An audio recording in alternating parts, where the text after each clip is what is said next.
record, and let's get going. So there we are. Grand, good morning everyone. Welcome once again to our weekly webinar. Nothing wrong with a few little IT glitches we go along. Shows we're all human. We're not all IT experts, and I certainly am not. So there we are. So moving quickly on. This morning, we are going to talk about a bit about social media and brand identity as our main topic. I'm delighted to be joined by our own in-house social media online expert, Asher Wiener. Morning, Asher, how are you? Good morning, David. I'm good. How are you doing? Yeah, very well indeed, very well. So we'll get to you just in a minute. By way of overview on the market, picked out some of the key articles that caught my attention this week. UK house prices record surprise jump despite the looming stamp duty deadline. So that sort of went against the trend that there had been for the previous 3 months. Another article talking about landlords being worried about capital gains tax increases, which I thought was a particularly interesting one, John, because going from 28% up to maybe higher amount can certainly impact people's income. And it shows there that almost half of landlords are worried by this potential change to capital gains tax. Yeah, well, it won't affect their income. In fact, it won't affect them at all. It's only when they sell. So if they're not selling, then it's not an issue. But we do have to pay the bills for everything that we've been doing with government funding. Perfectly happy that the government's been funding some of these things. So, the bill will come due. Jumping backwards to the house price thing, I was reading Scotland saw an 8% increase in house prices. I think it was an annual increase, annualized at least. So that was quite dramatic for them. And I'm a little surprised that the prior 3 months, according to this article, showed falls, where that's not what people seem to be seeing when they go looking to buy a property. Yeah, and there's lots of anecdotal sort of evidence of that. I was talking to a friend of mine over here in Northern Ireland who's just about to sell his house. So he's about to literally sign today for the sale, but he's not going to buy. He says, I'm going to go and rent for 9 months or a year because I wanted to see what happens to the market. And certainly over here, the market's quite hot and it's month on month upward trajectory. And he just said, you know what, I'm not going to risk buying. I'm going to rent, watch the market, and then see what happens. So I thought it was quite smart. Well, as long as he's happy to pay more in a year's time, because he thinks it's a one-way bet for buying cheap, but it rarely ever happens. Yeah. I suppose the discussion we've had many weeks is this after furlough, after stamp duty, holidays, all of that, whether there's going to be a very short-term dip, and then maybe that's the time to potentially jump in and buy. Two other quick ones then. Demand for detached houses rose in COVID lockdown, says Halifax. Again, a very interesting article. I read through the whole lot of it, but the increase in people wanting detached properties with gardens, just so they've got a better lockdown stroke working from home experience, I thought was very interesting. Well, I mean, Ash and I were talking about that a little while you were gone, in that people are changing what they think about how they want to live in their space. And Exactly. It's more a rental thing than it is a homeowner, because it's easier for renters to move out and find more space and all the rest. You could argue I'm doing a little of that right now, even though it's not quite that. But this idea of people rethinking their space and where they work from, and if there's children about versus office, and it's all under one roof. So it makes sense. Yeah, it does. Yeah. No, it's definitely, I think, a lot of people have, even though this thing, I mean, you can only hope, and we can all only hope that it's not going to last for much longer. But I think in the general perspective of people's, attitudes, is that, that it is an option now. It's not something that's going to be an inconvenience if you want to, move to a more rural location. And yeah, especially with people that are currently renting. Yeah, it's really easy, if you just move out of the city for a year, it's totally plausible option, and I think a lot of people are definitely taking that as well. Yep. Yeah, very much so. And the last one there then is just that the mortgage choice. So if you go back really over the last year, there's now more mortgages available for people. to sort of suit their particular need and their particular financial situation than there has been any time in the last year. So I think that's a positive sign that that side of the market is, if you like, getting back to some normality, and therefore it should encourage obviously more purchases. So I don't well, I mean, so, and I want to remind people, don't think of normal, think of people are readjusting. So yeah, no, that's a good point. That's a good point. So, okay, that's what we highlighted this week, just in what's happening in the market. So, as our regular attendees know, we're all about learn, earn, and own.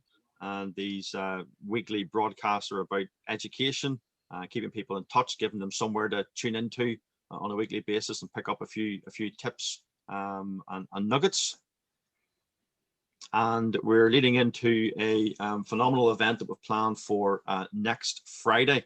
And if anyone has any questions about this event or any questions or comments about the broadcast today, please put your details or your comments in the Q&A, and Asher or John will be able to have a look at that and bring it in at the right time when the question's right.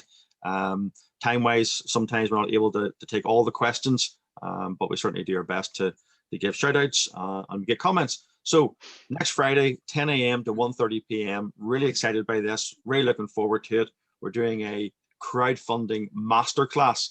There's the link. I think Ash has probably put the link into the chat box already, or will put it into the Q&A chat box. But you can do a quick screen grab. There's your Eventbrite link. So Friday 26th, 10 to 1:30. And there are the topics that we're going to be covering. Structure your project, how to do that. So it's very much a how-to session, not designed to be just all theory, but literally the things that you can actually go and implement in your property business. So how to structure your project, how to raise funds compliantly, how to present you and your deal to investors, how to build a brand to attract investors, how to understand the psychology of investors. And John, I know you have a passion for education. I know it's something that you believe is very important in the market. And I'm certainly looking forward to having you as one of the guest speakers on this next Friday. Yeah, I mean, everybody has to learn to do things differently in this new normal. And part of what we're going to do is cover things that are what works today, what works now, what the FCA's changed recently, what the platform allows. And then there's the underlying core products or core investment assets, which is owning real estate for income, cash flow, adding value. So we're not going to spend so much time on that element because there's a presumption that is classic real estate investing. And this is the overview of then how to build an investor database, build a crowd of people who want to back you. So it's very towards the newer, more innovative bits rather than the classic long-term bits. Yeah, no, that's important. So currently the super early bird is now, we've filled all those slots. Asher's been doing a great job promoting the event. The super early birds are all gone. People are now booking the early bird. I think Asher, that goes to, do we say Monday that's going to go to? Yeah. And then we move to the final release. Yeah, exactly. Yeah. So then we're on final release for next week. So you should make sure that you get your tickets before the price goes up. Yeah, basically. Fantastic. And there are our speakers. Fantastic to unveil our group. So John's doing one of the sessions. Angus Griffin used to be, we refer to him as an FCA enforcement bulldog, 10 years involved with the FCA. So he's going to be talking about compliance with Antoine and Karen, talking about presenting yourself to investors. Aisha Afori, one of the co-directors here at Leo Crowdfunding, from a wealth management background, very experienced in that field, talking about investor psychology.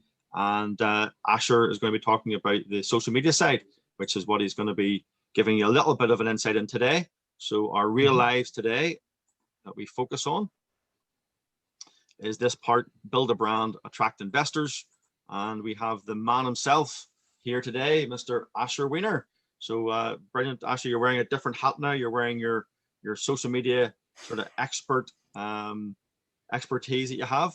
So just first of all, explain a bit about your own background, and then I know John's got some sort of questions as to what value you can bring to fundraisers through the social media. Sure. I mean, my background is very varied. I've generally been on the attitude of, finding opportunities wherever they lie. I've never had any expectation of what industry I'm working in, because I just like working with, driven people. My university degree is of property planning and development at Nottingham-Trent. I then went from I did a couple years at Lang O'Rourke as the assistant research coordinator, and basically I would value a lot of their southern western UK properties, and kind of basically help them out with their valuations and just to find out what was on their portfolio. But in more recent years, with my social media experience, it's been mainly based in events, music background. It's been a lot of food and beverage. I have promoted quite a handful of festivals and large scale music events.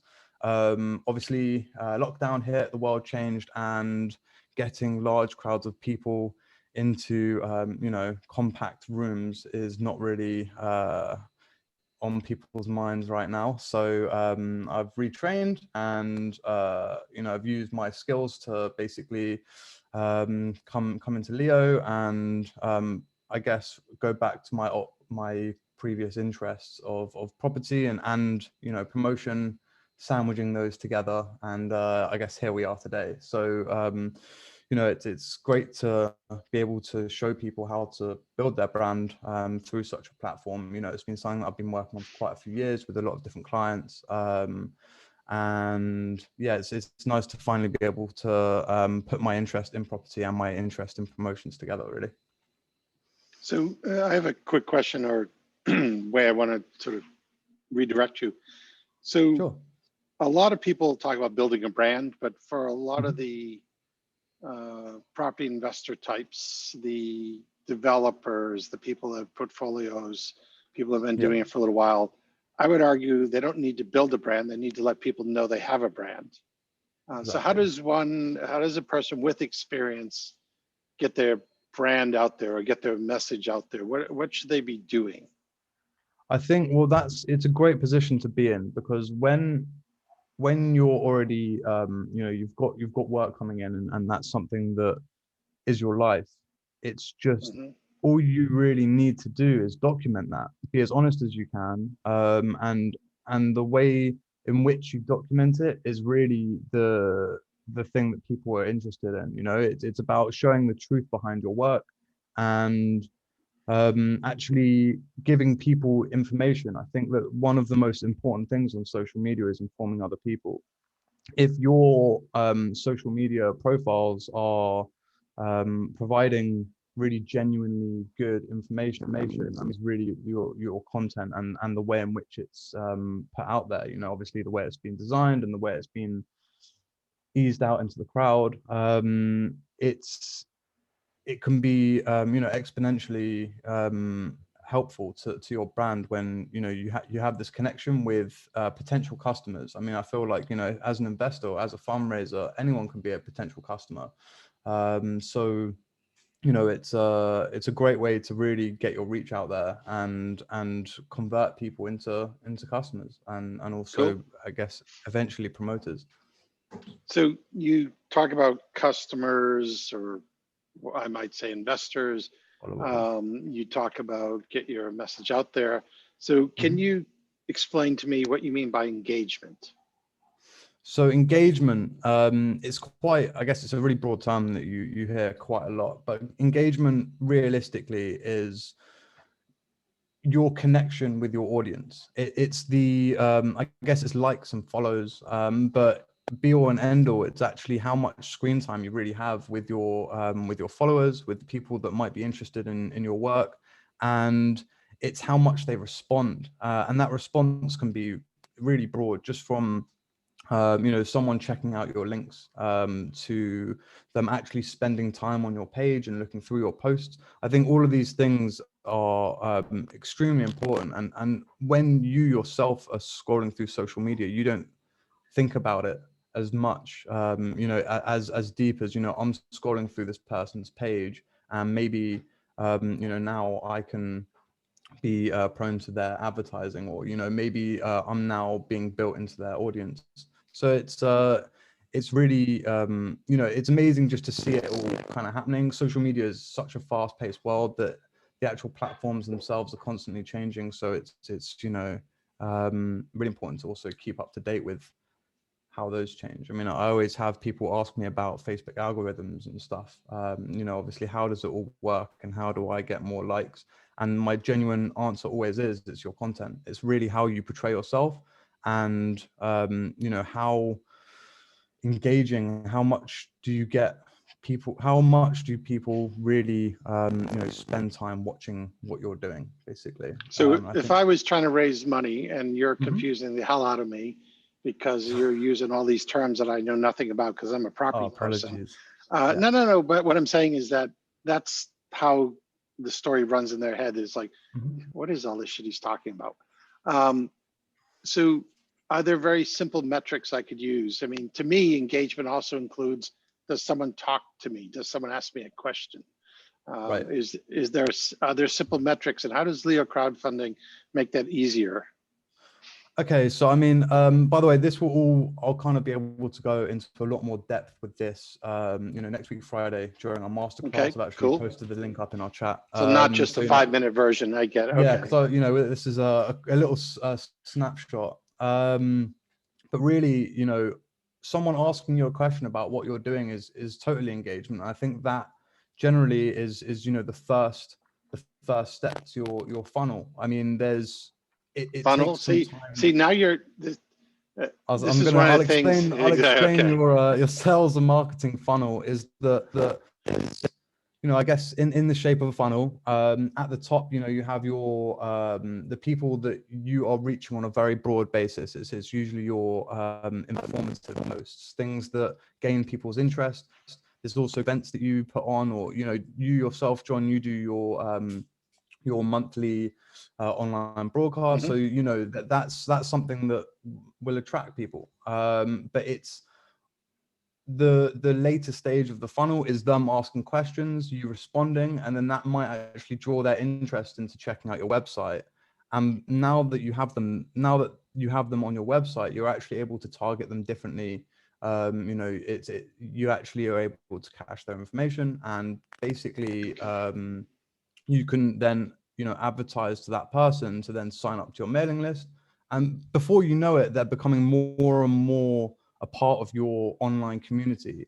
Okay. And now that you're able to hit them with emails, and they follow your social media, and they see what's going on in your life, and they're actually very up to date, when you start then eventually explaining that there's a opportunity, or there's something that they might be interested in, genuinely, to bring positivity, to better their lives in some way, or at least to gain more information or that kind of thing, then they might convert into a customer by paying for your service that you have advertised on your mailing list. So it's all about going through this, these stages to build trust with your followers. It's really important building trust, because you wouldn't give money to someone that you wouldn't trust.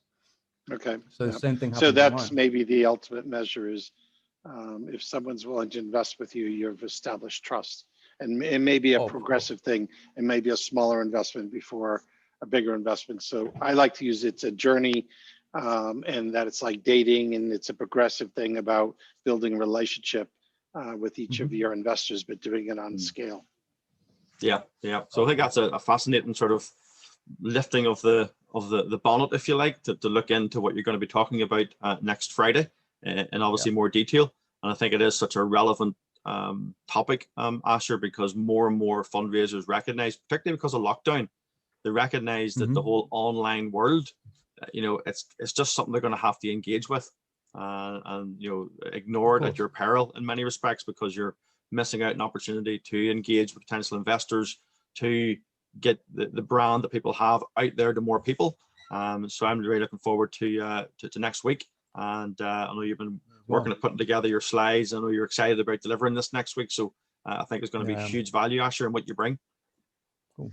Thank you very much. No, I'm really excited too, and it's a really fulfilling experience to finally be able to actually show my experiences, show you guys the upsides and of course the downsides on what it is, to promote on social media. I know, John, I will actually be going through some of the nightmares that I've had, because you need to know those too. It's just as important. Those times where I was early in the game and put a fair bit of money down on my Facebook advertising, assuming that it would explode my social media, but there's a lot more to it than that, and everything's going to get run through on next week Friday. Yeah, fantastic. Okay, so for anyone who wants to know more about that, then get on to the Eventbrite. The link is in the chat box or the Q&A, and get yourself booked on the course and come and listen to Asher deep dive into that topic. Okay, so just last 5 minutes to wrap up then. Some really exciting news from the Leo crowdfunding team.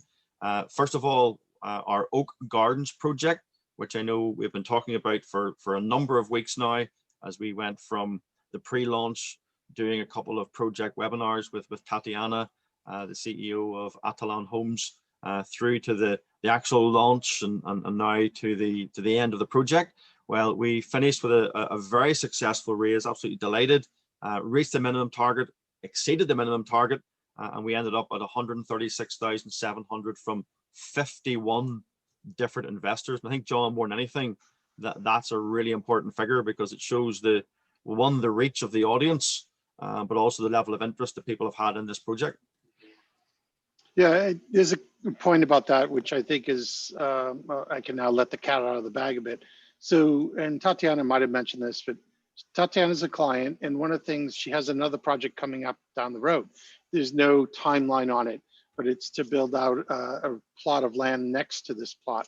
So the pressure's on Tatiana and her team to deliver this project, but at the same time, there's 51 investors who have pledged money, and they're watching what's going on, they're paying attention to what she's doing.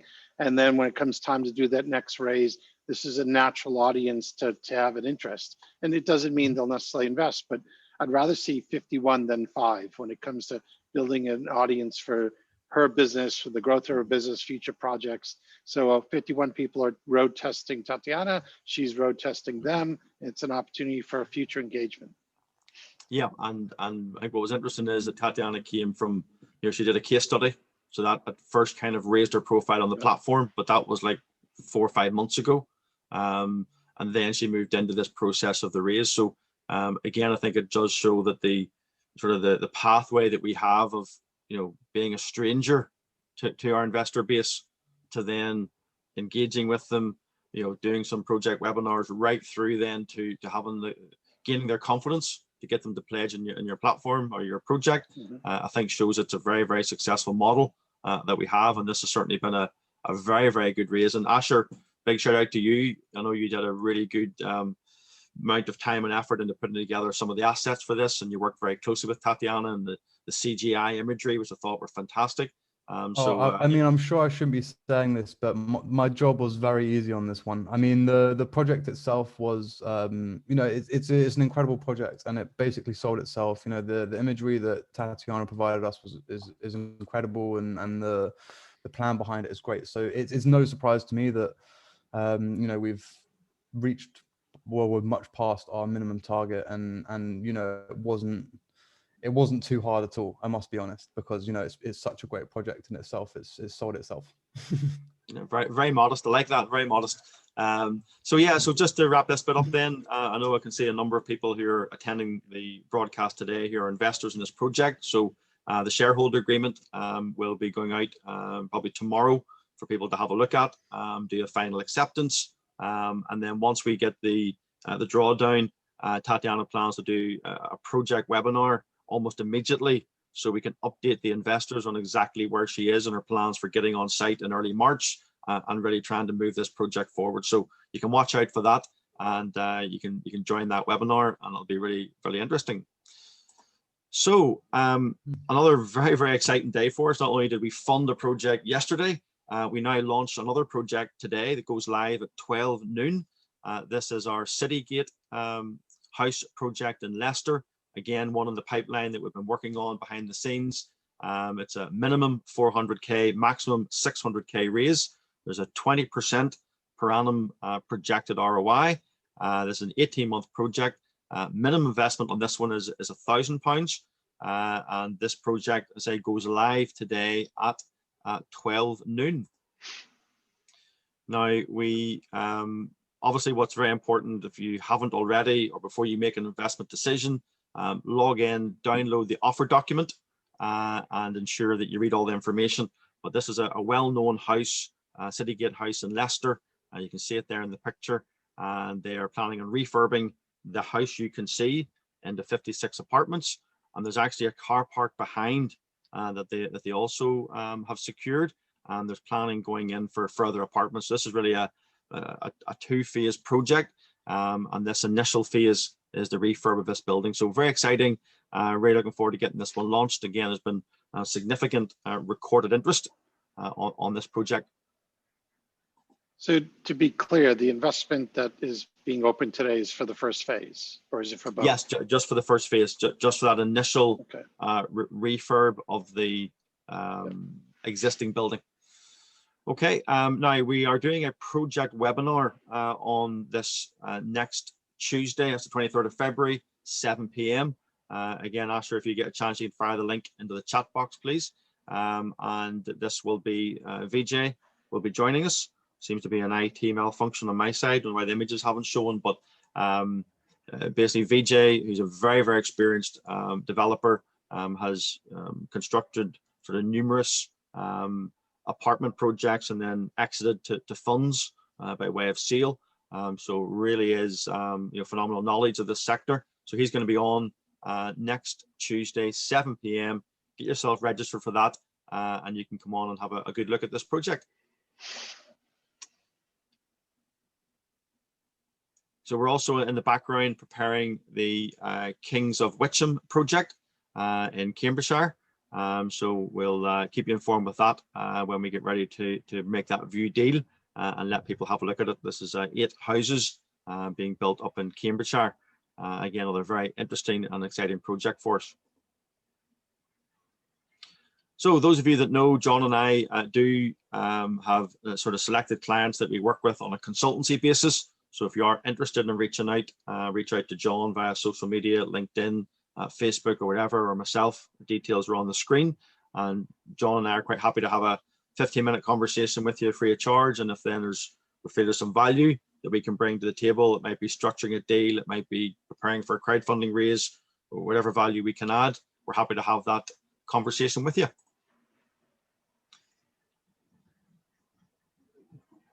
So again, just remind you then, if you want to book for the course on Friday, now's the time to get in, make your booking, and we will get you, look forward to meeting you on that one.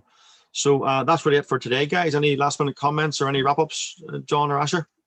All good, other than Texas is freezing. Lots of snow. Yeah, I mean, I had a 3-day course canceled, so. Right, okay. Well, we're looking forward to having ours and looking forward to having everyone on. So see you again next week, 10 a.m. for again some more exciting updates and news of what's happening. And hopefully we see you on the masterclass crowdfunding event next Friday. So above all, guys, again, take care. Have a good day. Have a good weekend. Talk to you all soon. Bye bye.